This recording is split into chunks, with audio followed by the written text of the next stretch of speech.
Benefit of telescoping by CA Haresh, Kenia. Telescoping is a word extensively used under the income tax law, and its theory is widely applied across the taxability of a wide range of items, usually the items of income which are covered by sections 68 to 69D of the Income Tax Act.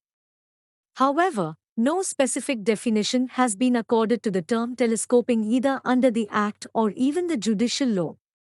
In simple words, in case where an assessee has certain undisclosed income and also certain undisclosed investments, then it could be reasonably presumed that the undisclosed investments have been sourced out of the undisclosed income, so that only the income may be taxed or only the investment may be taxed and not both, in the hands of the assessee under the provisions of the Act. The term telescoping or theory of telescoping would mean as identifying an income and its application, so that ultimately tax is levied either only on the income or only on its application. The basic principle behind the theory is that there should not be overlapping additions and only the actual and real income of the assessee is taxed. The theory is applied keeping in view the well-established canon of taxation that the same income cannot be taxed twice, once on earning and then on utilizing expending it. The said theory is generally applied in cases where block or search assessments are framed. As in case of large number of non-genuine credit and debit entries, peak theory may be applied. Similarly, additions for low gross profits can be given credit against unapproved cash credits or unexplained expenditure or investment with similar set-offs between additions, and such practice is known as telescoping. For example, there may be a case where there is an unexplained income of an assessee in the first part of a year, and also a corresponding unexplained investment of somewhat similar amount in the later part of the year. In such case, unless there is evidence to the contrary, it may be treated that the unexplained investment has been made out of the unexplained income. Thus, in such case, instead of adding both unexplained income as well as an explained investment to the income of the assessee, it would be wise to add one of them, as both represent only one income. This is called telescoping. The said theory is judicially accepted or got recognition in Anantaram Virsinghaya and Co. VCIT, 1980, 123 ITR 457, SC.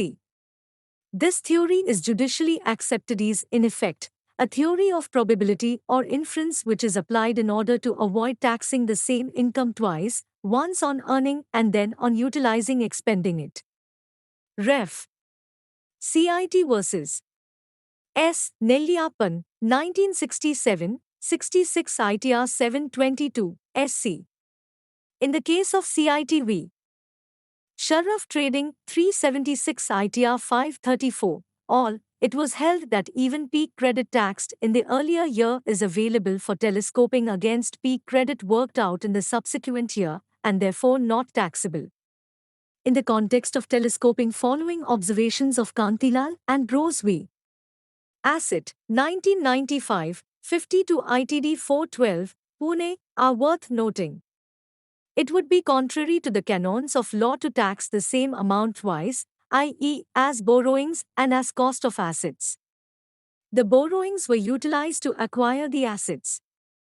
Once the contention of the assessee, that the amount as reflected in the seized paper represented borrowings of the assessee, was accepted, it would be proper to presume that such amount was utilized for the acquisition of assets found at the time of search. In the case CIT v. S. Nelliyappan 66 ITR 722, the Hobiali Supreme Court held that even in the absence of direct evidence of any connection between the cash credit entries and the income withheld from the books of account by the assessees, if the tribunal inferred that there was a connection between the profits withheld from the books and the cash credit entries, then the said conclusion must be upheld, and it cannot be said that the conclusion is based upon speculation. The following are the certain well-accepted, fundamental principles of taxation on which the entire theory of telescoping rests. Times the same income cannot be taxed twice in the hands of the same person as held by Supreme Court in case of Ito v. Bachiyal Kapoor 60 ITR 74 and in case of Lakshmipat Singhania v. CIT 71 ITR to 91. The Supreme Court in the case of Mahavir Kumar Jain, 92 taxman. Com 340 has categorically held that it is a fundamental rule of law of taxation that, unless otherwise expressly provided, income cannot be taxed twice.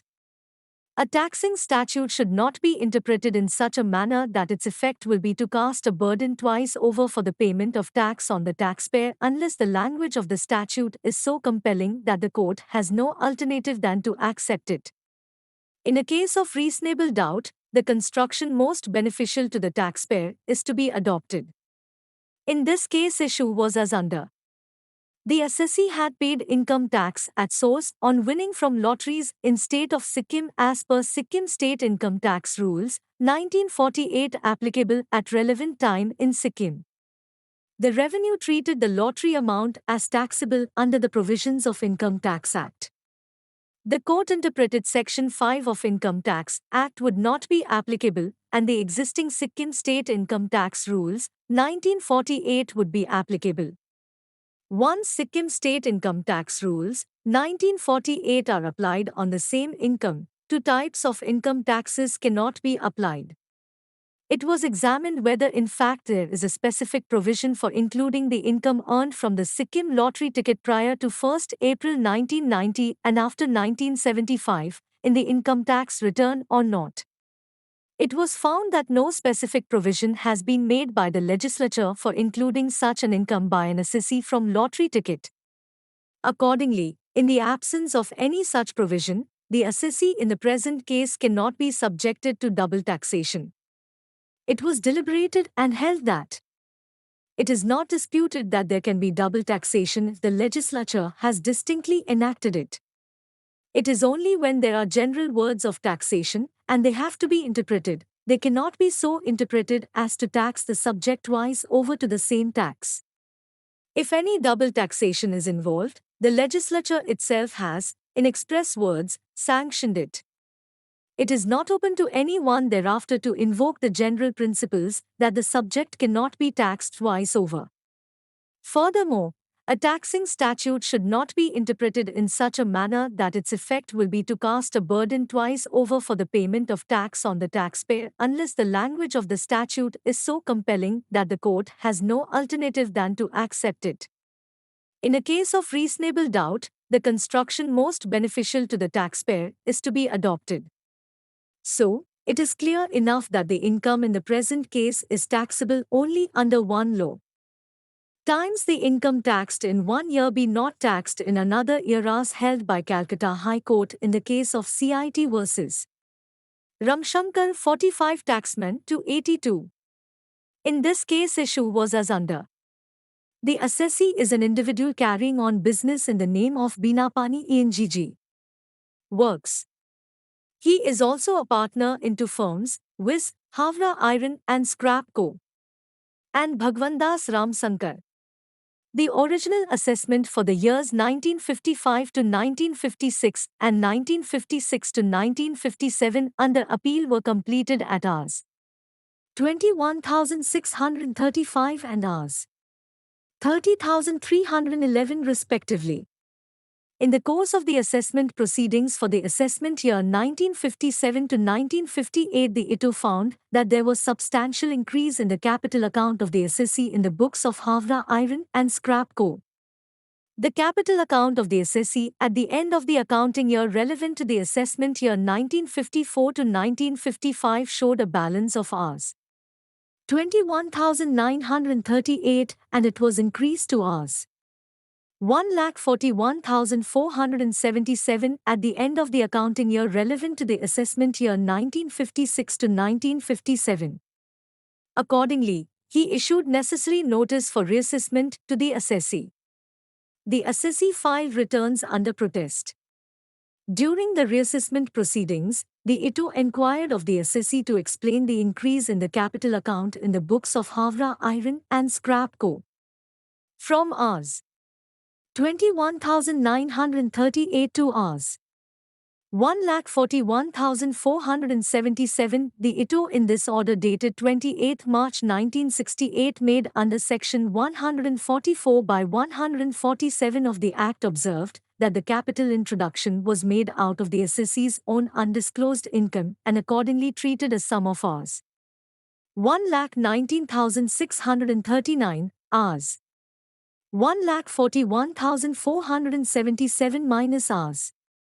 21,938 as the assessee's income from other sources. For the assessment year 1956 to 1957, in his order dated 26 March 1968 after observing that the position remained the same exactly as stated in detail in his assessment order for the assessment year 1955 to 1956, the ITO once again treated Rs. 1,19,539 as the assessee's income from other sources. It was not the case that the amount included in both the assessment years was not liable to tax at all. The question was in which year it should be assessed to tax. Accordingly, the tribunal should have come to a finding as to whether the amount in question was assessable either for the assessment year 1955 to 1956 or 1956 to 1957. It was no doubt true that the same income could not be taxed twice. If the ITO did not decide the issue conclusively, it was for the tribunal to reorder a decision on the issue or leave it to the ITO. Since the assessments were set aside, the ITO was at liberty to decide the question afresh. The tribunal was not right in deleting the addition solely on the ground that the same income was assessed in both the years. Times the same cannot be taxed under two different headsars held by Bombay High Court in the case of CIT vs. Surat Cotton and Spinning, 202 ITR 932, Bomb. The issue in this case dealt as under. There was no dispute that redemption of preferential shares amounted to transfer within the meaning of Section 247, and that Section 45 would apply to such transfers, and the capital gain or loss would have to be computed. In the instant case, the assessee received a sum of Rs. 67,71,400 as consideration for the transfer. It was by virtue of the definition of dividend contained in Section 222 that whole of this amount was treated as dividend. That being so, the balance amount, if any, could only be held to be consideration for the transfer of preference shares for the purpose of computation of capital gains, which, in the instant case, was nil. The same receipt could not be treated by the ITO both as dividend and consideration received as a result of transfer of capital asset. The capital gain, therefore, had to be computed under Section 48 by treating the consideration as nil and not as 67,71,400 because doing so would amount to taking into account the same receipt twice, one for assessment as dividend income and again as consideration for computation of capital gain, which would amount to double taxation of the same receipt in the hands of the same person under two different heads, which was not permissible. Section 46 makes clear that in case where a part of the consideration had been assessed as dividend, it was only the balance amount left with the assessee which could be said to be the consideration for the transfer, and capital gains had to be computed under Section 48 taking such balance amount only as the consideration for transfer. The Revenue very strongly contended that the extended definition of dividend in Section 222 is only intended for the purpose of bringing certain receipts to tax under the Act as dividend, and this deeming provision cannot be carried further to reduce the amount of consideration for computation of capital gains. This was not correct. The law in this regard is well settled. A deeming provision is intended to enlarge the meaning of a particular word which includes matters which otherwise may or may not fall within the provision. It should, therefore, be extended to the consequences and incidents which shall inevitably follow. In other words, the consequences and incidents flowing from a legal fiction should also be deemed to be real. In that view of the matter, the revenue itself, having deemed the whole of the amount received by an assessee for relinquishment of its interest in a capital asset as dividend under Section 222 for the purpose of assessment and levy of tax, it cannot be allowed to contend that this fact should not be taken into account in reducing the true amount of consideration for the transfer. The effect of deeming a part or whole of the consideration as dividend for the purpose of levy of income tax was to reduce the consideration to that extent. There is no escape from this conclusion. Further, the revenue's contention is that there is no bar in the Act on double taxation of the very same receipt under two different heads, viz., dividend and capital gain. This argument does not require any elaborate discussion whatsoever because it is well settled that the very same income or the very same receipt cannot be assessed twice under two different heads of income. It should not be forgotten that what is chargeable to tax under the Act is the total income of the assessee. Dividend, which is income from other sources, and capital gains are only two different heads under which the income falls to be charged. That being so, once a particular receipt has been treated as dividend, it cannot be treated as income under any other head. The duty of the ITO is only to find out the appropriate head under which the receipt in question can be assessed. Once the assessee receives a particular receipt under a particular head of income, that amount is no more available to him for assessment under another head. Benefits of telescoping. There are various judgments of the Hobieli Supreme Court and the various Hobieli High Courts who have applied the theory of telescoping in dealing with income tax issues before them and applies ever since the Income Tax Act 1922 was in operation. This theory is practically applied in various situations for computing total income as under and are generally termed as benefits of telescoping. The following discussion merely summarizes the various facets of the benefits of telescoping, which are by no means exhaustive. However, I believe these would help the taxpayer in taking an appropriate decision considering the utility of the theory of telescoping in determining the taxability of undisclosed income. Since the applicability of the theory of telescoping is vitally dependent on the fair and correct exercise of discretion by various authorities. In this context, the words of the Hobieli Chief Justice of India, Shri H. R. Khanna, as he then was, are worth noting, in the case of CIT versus Simon Carves Limited. CIT versus Simon Carves Limited. 1976, 105 ITR to 12, SC. There is nothing before us to show that the discretion was not exercised by the said officer in a proper or judicious manner. It is also not suggested that the income tax officer was actuated by some oblique motive. From the mere fact that the method selected by him was such as resulted in lower tax liability to the assessee compared to the liability which would have resulted from the adoption of other method, it would not follow that the discretion was not exercised in a proper and judicious manner. The taxing authorities exercise quasi-judicial powers, and in doing so they must act in a fair and not a partisan manner. Although it is part of their duty to ensure that no tax which is legitimately due from an assessee should remain unrecovered, they must also at the same time not act in a manner as might indicate that scales are weighted against the assessee. We are wholly unable to subscribe to the view that unless those authorities exercise the power in a manner most beneficial to the revenue and consequently most adverse to the assessee, they should be deemed not to have exercised it in a proper and judicious manner. It is necessary to observe the following basic principles before applying the theory in any given situation on hand. Onus of proving the source of a sum of money found. It is now well settled that the onus of proving the source of a sum of money found to have been credited by the assessor either in his name or in the names of third parties is on the assessee, who must be held to have the special knowledge about the circumstances under which the credit was made by him or by his agent or clerks in the books of account maintained by him, and if he fails to establish the source of such a cash credit satisfactorily, such amount can be treated by the taxing authorities as taxable income. It is for the assessee and not for the department, either to establish satisfactorily by independent evidence that the receipt was not income or that even if it was income, the same was not taxable as it was exempt or already taxed under a different head under the provisions of the Act. This important proposition is held by Kale Khan Mohammad Hanif v. CIT 50 ITR 1, SC, Govindarajulu Mudaliar v. CIT 34 ITR 807, SC, and CIT v. Devi Prasad Vishwanath Prasad 72 ITR 194, SC.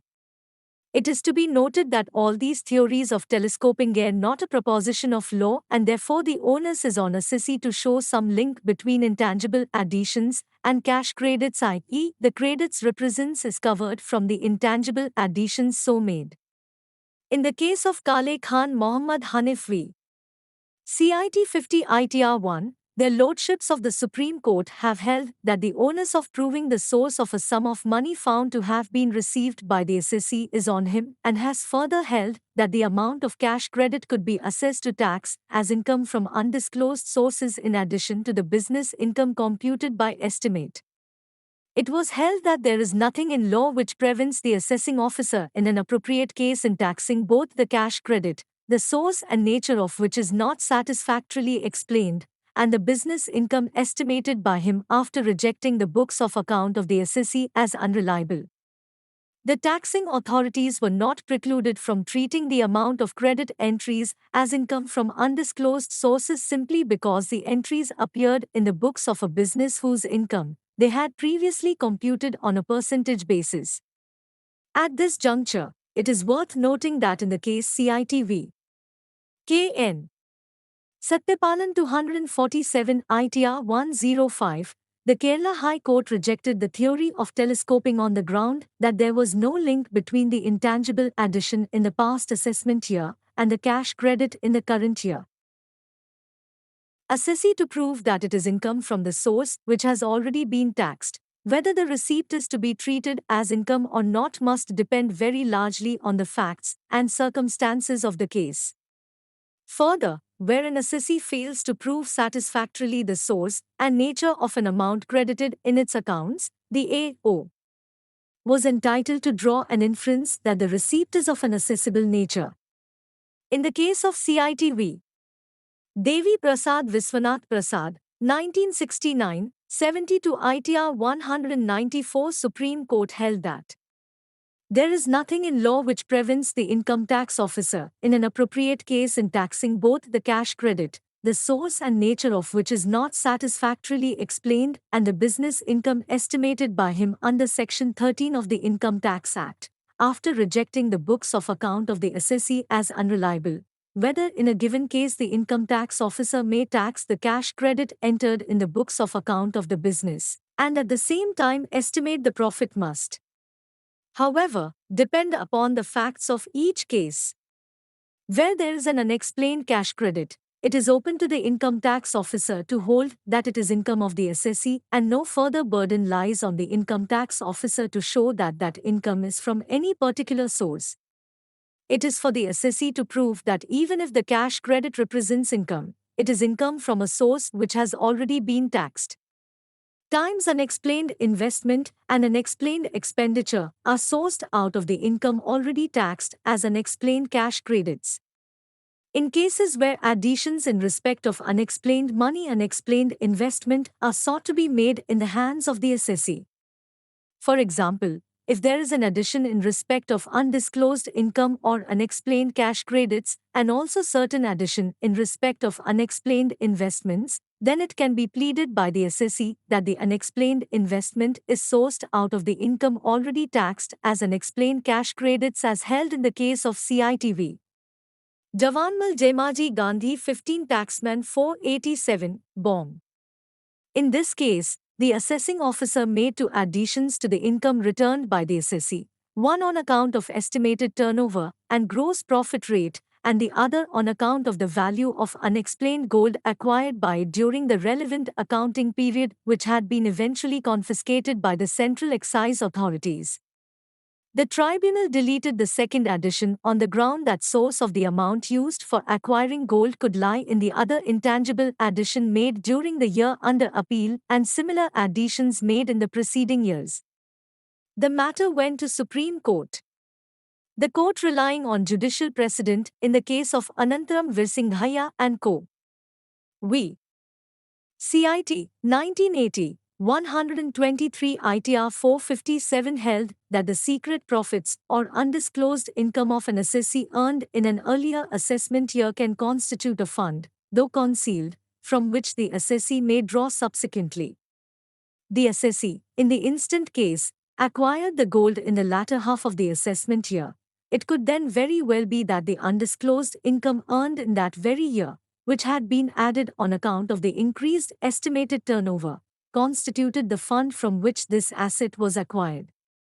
The conclusion reached in this behalf by the tribunal was reasonable and justifiable. It was held that the tribunal was justified in deleting the addition of Rs. 9,375 as income from undisclosed source on the ground that there were other intangible additions made in the assessment for the preceding years as in the year under appeal. The Supreme Court has clearly stated that the secret profits or undisclosed income of an assessee earned in an earlier assessment year can constitute a fund, though concealed, from which the assessee may draw subsequently. That observation is clearly contrary to the finding of the Kerala High Court. The assessee acquired the gold during the latter half of the assessment year. It could then very well be that the undisclosed income of Rs. 10,702 earned in that very year constituted the fund from which this asset was acquired, accordingly having regard to all the circumstances that were before the tribunal, that the source for the acquisition of the gold could well be assumed to be the addition of Rs. 10,702 to the assessee's income. Similarly, it has been held that where an addition in respect of undisclosed income is made, the assessee could very well plead that there should be no separate addition in respect of unexplained expenditure from the said income, since it would amount to double taxation as held by Bombay High Court in case of CIT vs. Golni Brothers, 2018, 300 CTR to 45. Times concept of peak theory. In those cases where there are a large number of unexplained credit and debit entries of a person's bank account standing, then in such case the AO may tend to add all the aggregate entries as unexplained income. However, in such case if the assessee does not have any explanation for every credit or debit entry of a person's bank account standing in his books of account, then one of the commonest defenses which an assessee may take is that the entries should be so arranged in serial order that a credit following a debit entry should be treated as referable to the latter to the extent possible, and that not the aggregate but only the peak of the credits should be treated as unexplained. Such an explanation is called as applying peak credit theory to the case of the assessee. It can be explained with the help of an example. Suppose there are credits in the assessee's books in the account of A of Rs. 5,000 on 1st day of October 2020 and again on 5th November 2020 there is credit of Rs. 5,000, but there is debit entry by way of repayment of Rs. 5,000 shown on 27th October 2020. The explanation will be that the credit appearing on 5th November 2020 has or could have come out of withdrawal repayment on 27th October 2020. This plea is generally accepted as it is logical and acceptable, whether the creditor is a genuine or not, provided there is no material on record to show that a particular withdrawal repayment has flown out of some other source or such withdrawal repayment could not have been available on the date of the subsequent credit. When the same money is rotated in business, addition can only be made of peak amount. However, there should be both inflow and outflow of funds. If there is only inflow of funds, peak credit theory cannot be applied. The principle of peak credit proceeds on the fundamental premise that the money deposited and or withdrawn from the assessee's account belongs to the assessee, or in respect of which ownership vests in the assessee. However, the peak credit theory may also be extended to the cases where the credits appear not in the same account but in the accounts of different persons. Even if the genuineness of all such persons is disbelieved and all the credits appearing in the different accounts are held to be assessee's own monies, the assessee still will be entitled to a set-off and a determination of the peak credit theory after arranging all the credits in chronological order. It is to be noted hereby that the above propositions cannot be treated as propositions of law. These are only the inferences which can be drawn based upon the normal probabilities. These inferences can also be displaced by any material on record which may indicate to the contrary. Thus, before taking the plea of peak credit theory before the assessing officer, it is necessary to understand the facts of the case. The basic principle behind the theory is that there should not be overlapping additions and only the actual and real income of the assessee is taxed. The basic idea behind the peak credit theory is to avoid double addition and to bring only the actual income of the assessee to suffer tax, where there are large number of unexplained credit and debit entries. A bogus credit and debit may cancel out each other unless there are circumstances to indicate that withdrawal is utilized for purposes other than reintroduction. The peak credit theory should normally be applied to non-genuine entries and not to genuine ones. Where there are many credits, all treated as non-genuine, withdrawal from one account should be treated as available for credit in another. In Bhayalal Shyam Bihari v. CIT, 2005, 276 ITR 38, all, the High Court upheld the view of the tribunal that working of the peak should be confined to credits and withdrawals in accounts admittedly non-genuine. Similarly, the Income Tax Appellate Tribunal, Bench A, Kolkata in case of Dilip Kumar Mehta vs.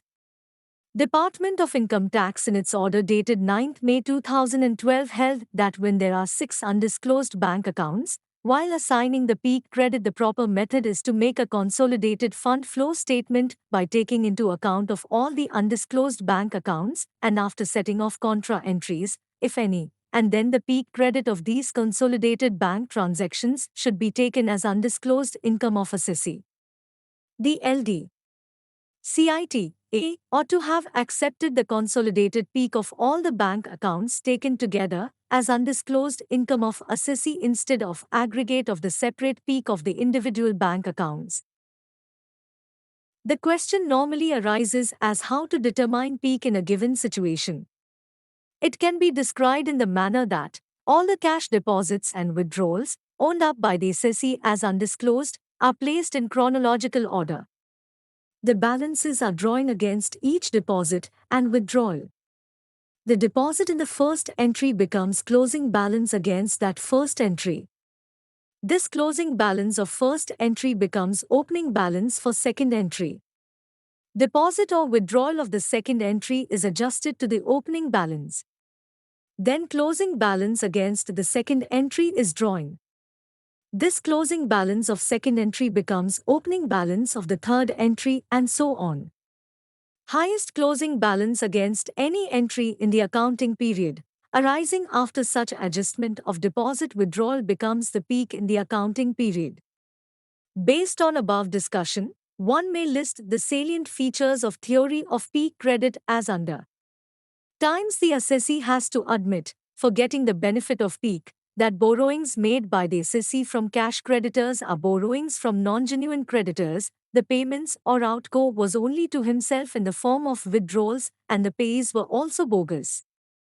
Times where the assessee claims that all the deposits are genuine, the benefit of peak will not be available. Refer Bhayalal Shyam Bihari v. CIT 2005, 276 ITR 38, all. Times also, where revenue is able to prove the particular withdrawal is not available for redeposit recycling, the benefit of peak will not be available. Times unaccounted cash may be introduced in the books either as cash credit or as trade credit. Both of them can be assessed as deemed income. Both can be assessee's own money. Therefore, concept of peak would apply to trade credit also provided it is non-genuine. Times where books of account are rejected and profits are estimated, then it will not be correct on the part of the AO to work out peak on the basis of such rejected book of account and make separate addition. Refer CITV. K. M. N. Naidu, 1996, 221 ITR 451, MAD. Times where peak credit theory was applied in preceding year, and there was no change of circumstances in the subsequent year, then theory of peak credit could be applied in subsequent year also. Refer Ito v. Nitesh Kumar R. Dalwadi, IT Appeal No. 53, Ahad, of 2013, dated 11-2014. Times on the facts of that peculiar case, it was held that peak credit could be applied only in the case of squared-up accounts. It is because it is presumed that payments were made to the same person from whom deposits were received.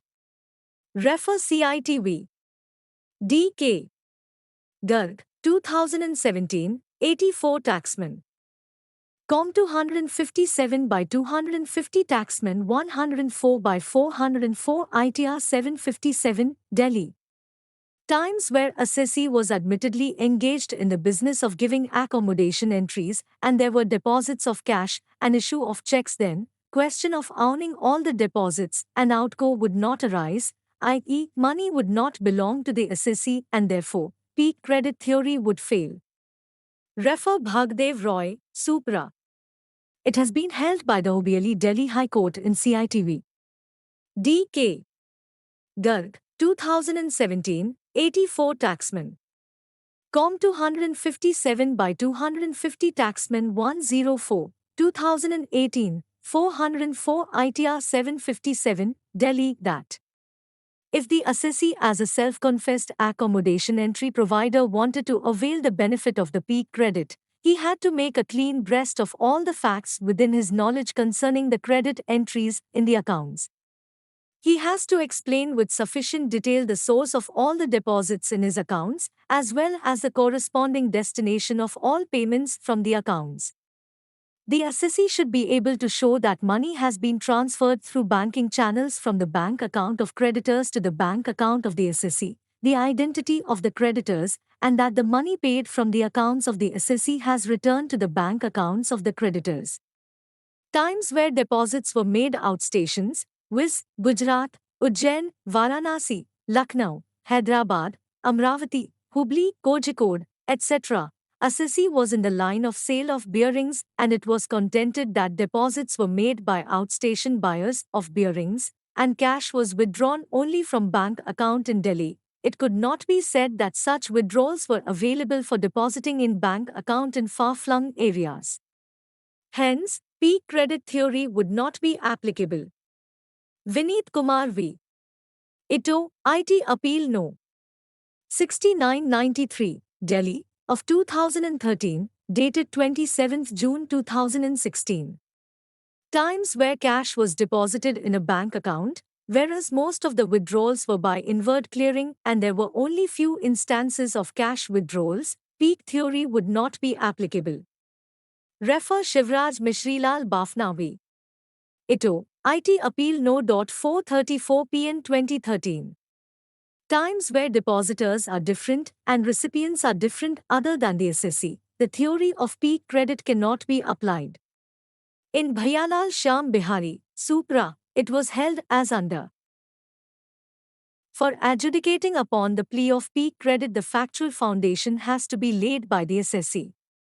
He has to own all cash credit entries in the books of account, and only thereafter the question of peak credit can be raised. As in the present case, the amount of cash credits was standing in the names of different persons, which all along the applicant had been claiming to be genuine deposit. Withdrawal payment of the amount to different set of persons during the previous years would not at all entitle the applicant to claim benefit of peak credit. Similar view was taken by the Hobeli Punjab and Haryana High Court in Sudhir Kumar Sharma, HUF, v.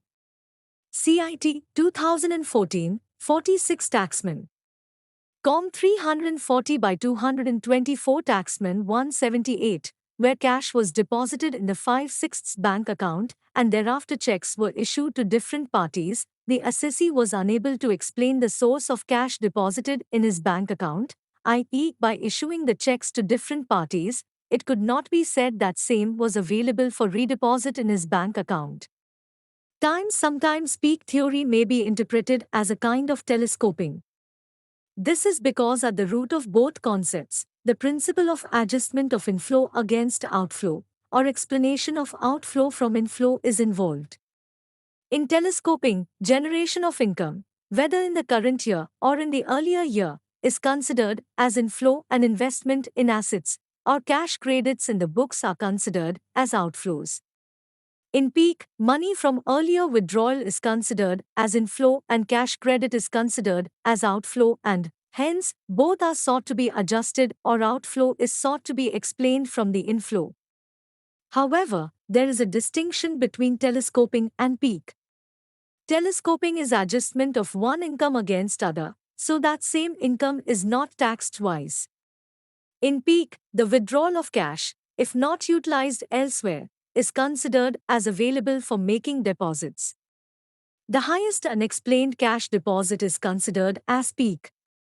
The determination of peak reduces the taxable income.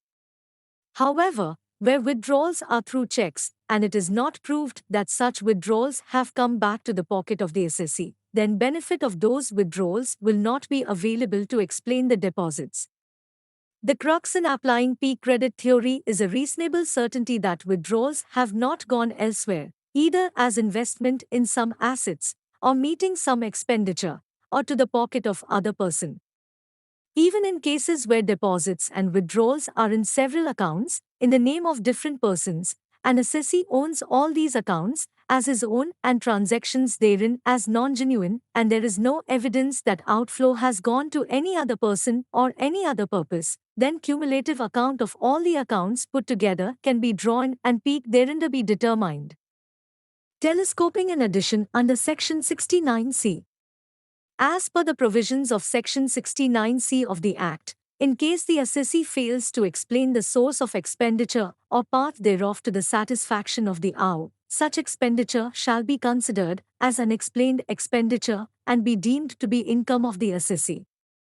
Whenever any addition is made by the assessing officer during the assessment proceedings with regards to undisclosed income and assessee claims that expenditure is made out of such income, then no further addition can be made by invoking provision of Section 69C.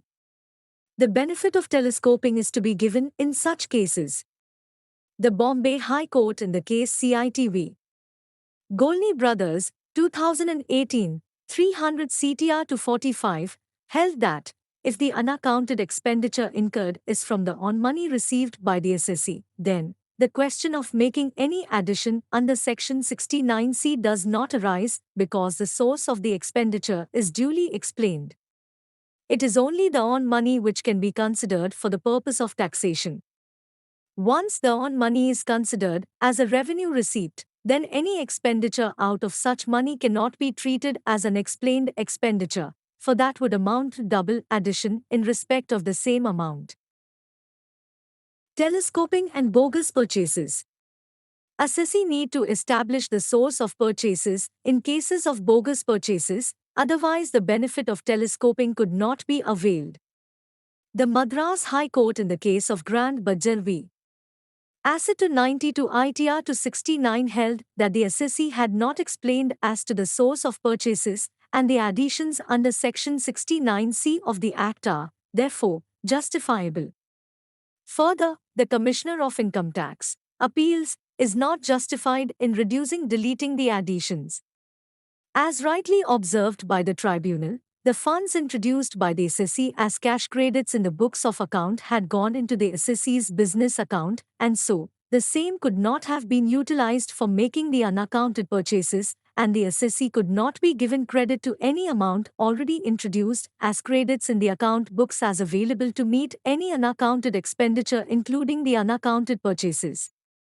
We are, therefore, of the opinion that the tribunal was justified in restoring the additions under Section 69C of the Act for both the assessment years. Claim of benefit of telescoping in respect of undisclosed income offered by one person in the hands of another person. The question may arise as to whether the claim of benefit of telescoping can be made in respect of undisclosed income offered by one person in the hands of another person. The Ahmedabad Itat in the case of Rajni M. Patel v. DCIT, 2015, 43 ITR, Trib. 628 held it very clearly that it is possible to claim the benefit of telescoping in respect of undisclosed income offered by one person in the hands of another person.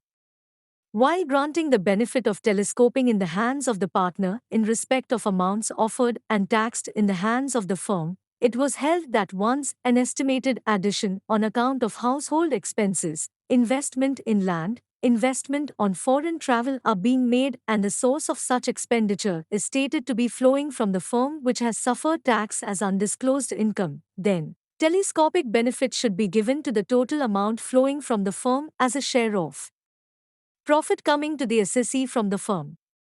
In effect, it was held by the tribunal that the quantum of the amounts available for the benefit of telescoping should not be restricted only to the specific amounts disclosed by the assessee as an explained expenditure, etc., but the entire share of profits which would have been available to the assessee as a partner of the firm which has already suffered tax on its undisclosed profits.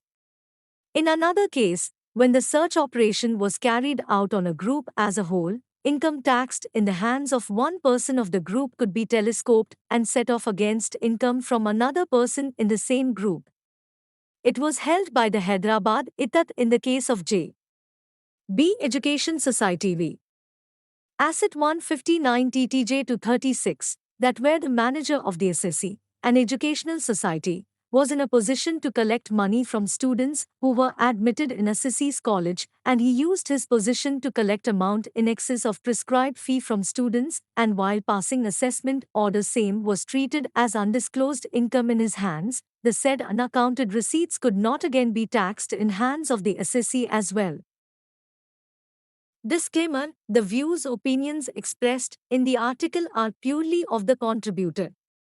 The readers are requested to take proper professional guidance before abiding the views expressed in the update. Association disclaims any liability.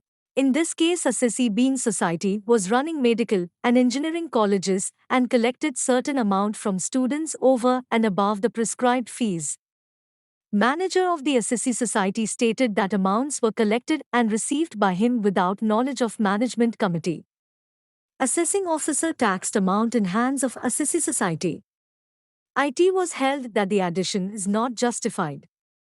Amount collected could not be considered exclusively relating to assessee as manager agreeing to withdraw appeals against assessment and pay tax if amount added as income of assessee society were to be deleted. The manager Sri R. Kondal Rao accepted the receipt of money without the knowledge of the assessee by using his position in the assessee's office. Sri R. Kondal Rao has accepted that all the money which has been received would be accepted as his income and he owns the entire responsibility and accordingly disclosed the same to the department and he would pay the tax. Therefore, these impugned receipts cannot be considered to be exclusively relating to the assessee, especially when Sri R. Kondal, who has admitted that he has collected money and also admitted to pay the tax on it.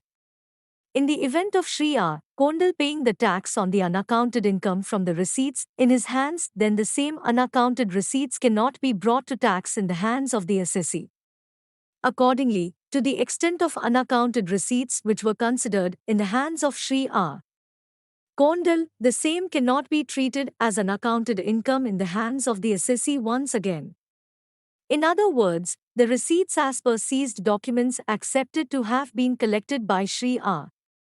during the course of search action as well as before tribunal and offered for taxation by Sri R. cannot be considered in the hands of the assessee once again in the event he complied with the payment of tax. Accordingly, the assessing officer shall pass fresh order on this issue after giving an opportunity of hearing to the assessee. In view of the above precedents, it is quite clear that it is possible to claim the benefit of telescoping in respect of undisclosed income offered by one person in the hands of another person. Addition under Section 68 and telescoping. The situation may arise that cash credits be deemed to have origin in the added income.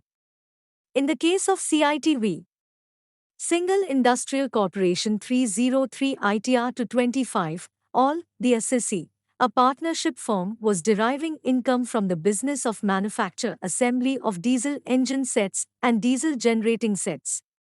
For the year under consideration, the assessing authority made two additions: one for Rs. 1,50,980 towards undisclosed profit on the sale of fuel injector equipment and a sum of Rs. 89,500 towards unexplained cash credit under the head dealership security account. The CIT appeals reduced the addition of Rs. 1,50,000 to Rs.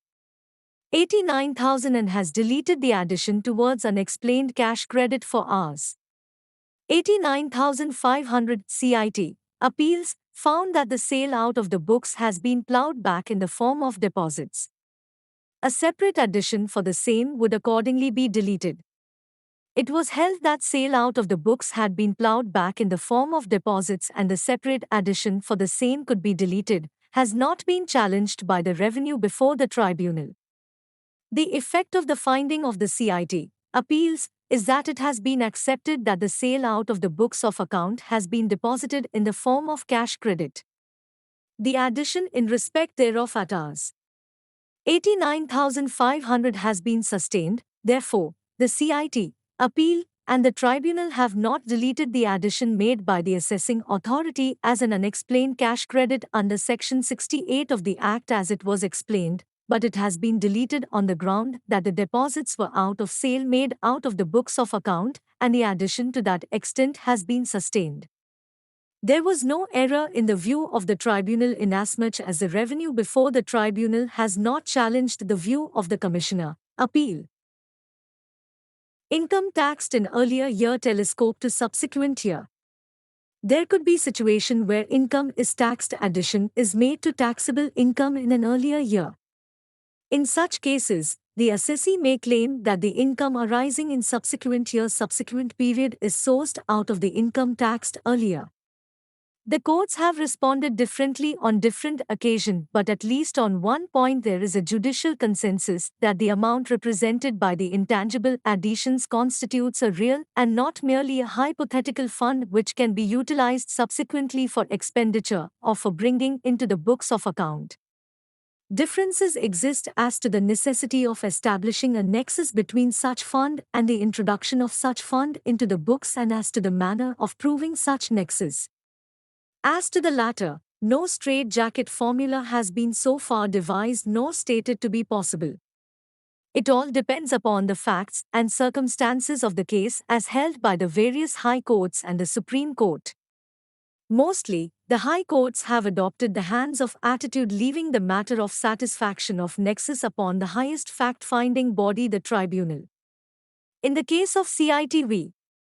Davanmal Demaji Gandhi 151 ITR 353, Bomb, the assessee was a dealer in gold ornaments. The excise authorities seized and confiscated certain quantity of gold from the assessee. The value of the gold was added as income from undisclosed sources, and other intangible additions were also made in the same assessment year on the basis of estimated rate of gross profit and turnover.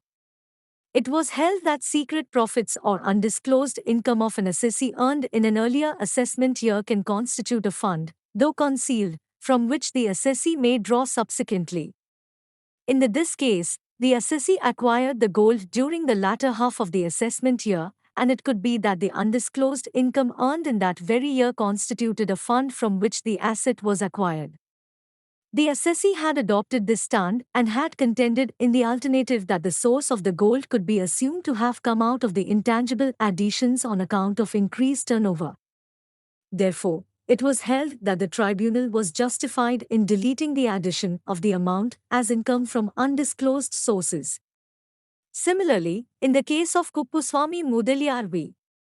CIT 51 ITR 757, MAD, it was held by the Madras High Court that where the income tax authorities make an addition to the income of the assessee over and above the income as disclosed by the assessee, on an estimate basis, the amount so added must be treated as the real income of the assessee. It is not open to the authorities to take the view that the addition was only for purposes of taxation and that it should not be regarded as the true income of the assessee. In this case, the assessee was taxed on substantial undisclosed income in the past years. The same could be treated as income available with the assessee, and in addition, as undisclosed income in the subsequent year could be telescoped in the undisclosed income taxed earlier. Similar view was adopted in case of CITV. Karyamal Balchand 165 ITR 453, Raj. Interestingly, in case of CIT versus Sharaf Trading, 2015, 376 ITR 534, Allahabad, the Hobbieli High Court has gone a step further and held that even peak credit taxed in the earlier year is available for telescoping against peak credit worked out in the subsequent year and therefore not taxable. In fact, quite somewhat similar view is expressed by the Central Board of Direct Taxes, the CBDT for short, itself on income disclosed and declared under the Income Disclosure Scheme of 2016 in its Circular No.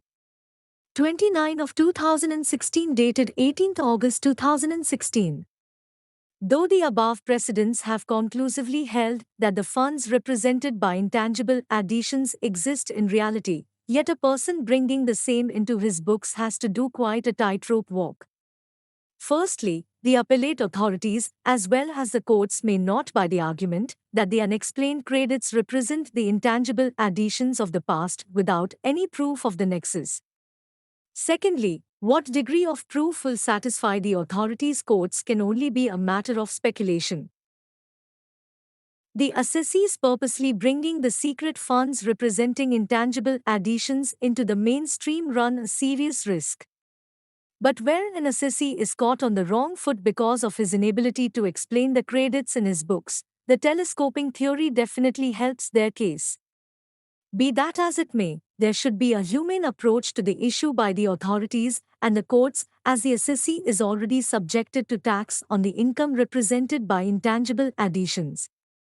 The assessees on their part should provide circumstantial evidence in the form of affidavit and the final accounts and assessment orders for the interregnum period or any other plausible evidence to prove that the amounts have not already been spent, and this fact should be brought to the fore before the lowest possible authority.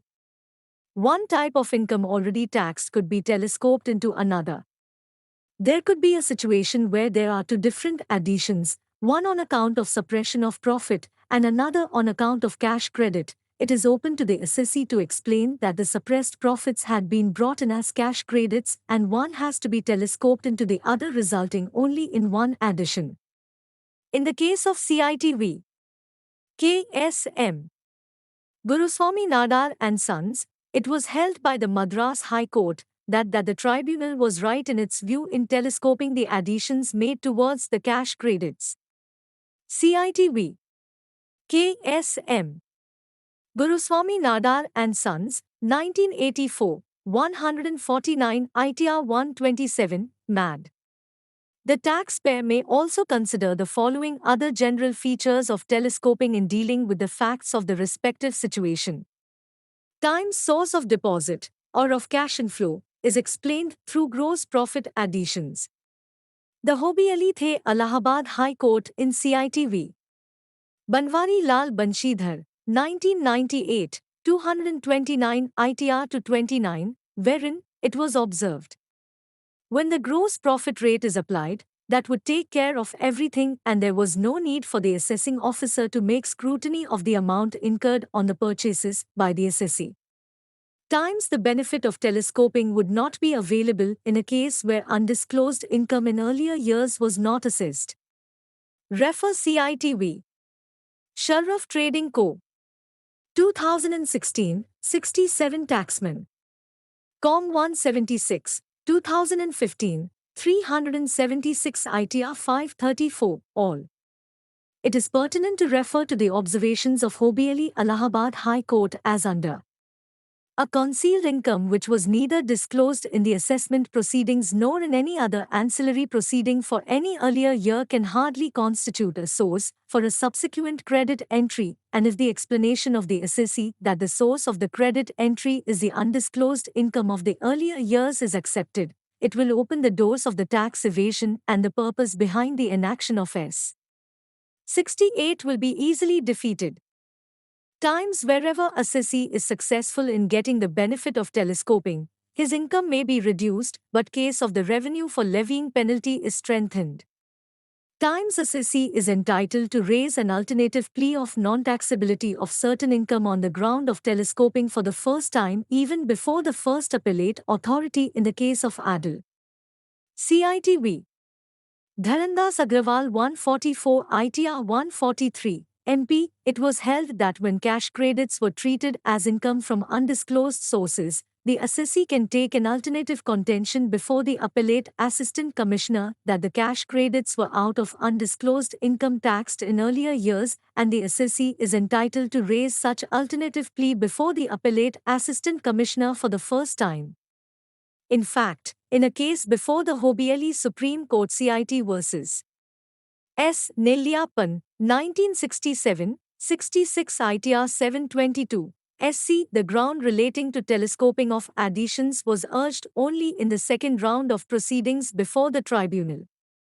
Revenue's contention before the Hobbieli Supreme Court was that the tribunal was not competent to allow the assessee's appeal on a ground not raised in the Memorandum of Appeal. The said contention was rejected by the Hobbieli Supreme Court. Times it is suggested that telescoping may be opted by the assessee only for the year of search or survey or for the years for which return has not been filed. For the years for which the assessee has already filed returns by the time of search or survey, opting for telescoping may involve invocation of penal provisions. In matters involving earlier years, it is suggested that the plea for such telescoping may be raised as an alternative ground only if the facts otherwise necessitate such plea. Times investment in later years is explained by intangible additions of earlier years, unless it is proved by the revenue that such additions were not available for investment in subsequent years. Times where inflated expenses had been introduced in the books as bogus cash credits, the benefit of telescoping would not be available against addition on account of investment, as such inflated expenses are already neutralized. Refer CITV. K.N. Satyapalan, 2001, 247 ITR 105, 2000, 110 Taxman 151, Kal. Times the benefit of telescoping would be available when both the additions are reasonably relatable to the material on record. Times where assessee disputes both the additions, the benefit of telescoping may not be available. Times where benefit of telescoping is allowed, it would raise a substantial question of law. Refer CITV. 5 Stars Holidays, 2007, 294 ITR 54, 2008, 167 Taxman 231, Delhi. It should be well understood that taxpayers should keep in mind that both the peak credit and telescoping theories have to be applied after appreciating the facts of each case, and neither of the theory is readily available in every case, as these are not the propositions of the law. The burden of proof lies on the assessee to explain the application of such plea in the fact of the case. The basic principle behind the theories is that there should not be overlapping additions, and only the actual and real income of the assessee is taxed. Disclaimer: the views opinions expressed in the article are purely of the contributor. The readers are requested to take proper professional guidance before abiding the views expressed in the update. Association disclaims any liability in connection with the use of the information